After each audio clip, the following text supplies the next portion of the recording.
I'm Jennifer Calzada. I'm the director of the Tulane Simulation Center, which is part of the Tulane School of Medicine.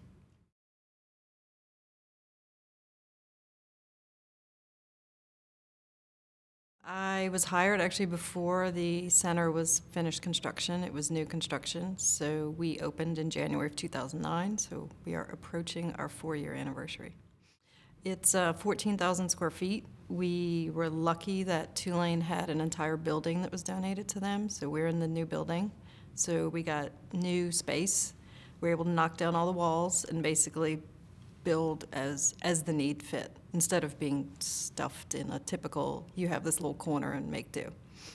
Well, prior to this center opening, Tulane had a small one-room, probably 1,000 square feet, that was a skills lab that was just for the surgery department.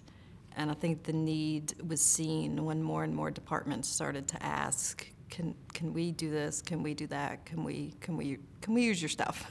So basically, this center was opened. We report to the vice president of the School of Medicine, who reports to the dean. So I do not reside in any department. So I am Switzerland. I don't play favorites. It's first come, first serve. So we welcome all departments at both the med student level and residents.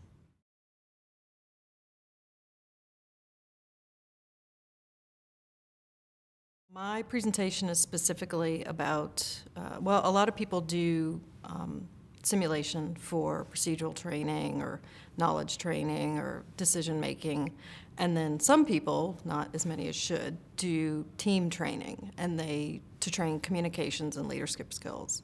They generally do that with silly little exercises or skits, you know, and that is a turnoff for a lot of, especially practicing physicians and nurses.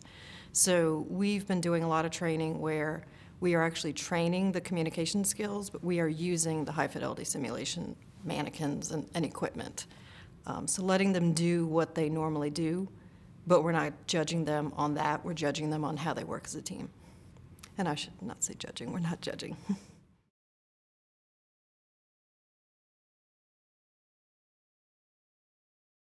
You know, I guess we're getting to the point where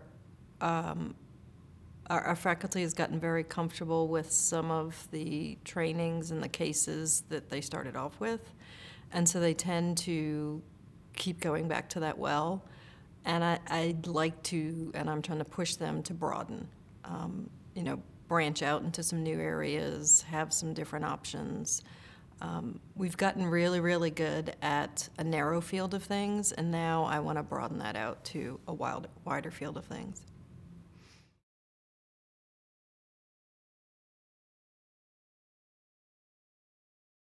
Now, Tulane is a med school only, so we don't have nursing or allied health. However, there is the Delgado Charity School of Nursing that is 2 blocks from us. They have nursing, respiratory therapy, all allied health. So and obviously they have no med students. So we train with them basically as much as possible in both the med student and even with our residents. We'll take their senior nursing students and put them with our residents. So we try to do that as much as we can, and then even within our own program, we have sometimes multiple specialties. An example is OB and anesthesia. We'll sometimes train together, or we have OB and peds train together to do a handoff for like a neonatal, you know, a neonatal resuscitation scenario.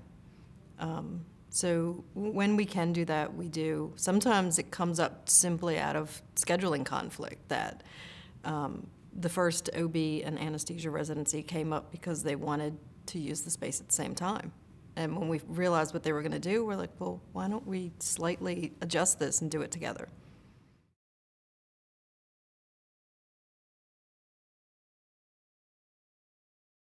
We do have space where we can run things simultaneously. It was intentionally built that way so that we, you know, really it doubles our capacity. We have multiple classrooms where they can do didactic and debriefing. We have multiple debriefing rooms. So it becomes kind of a very orchestrated flow, but at times we've had as many as 3 completely separate trainings going on simultaneously. For example, the OB peds situation, which we do actually with residents, not with medical students.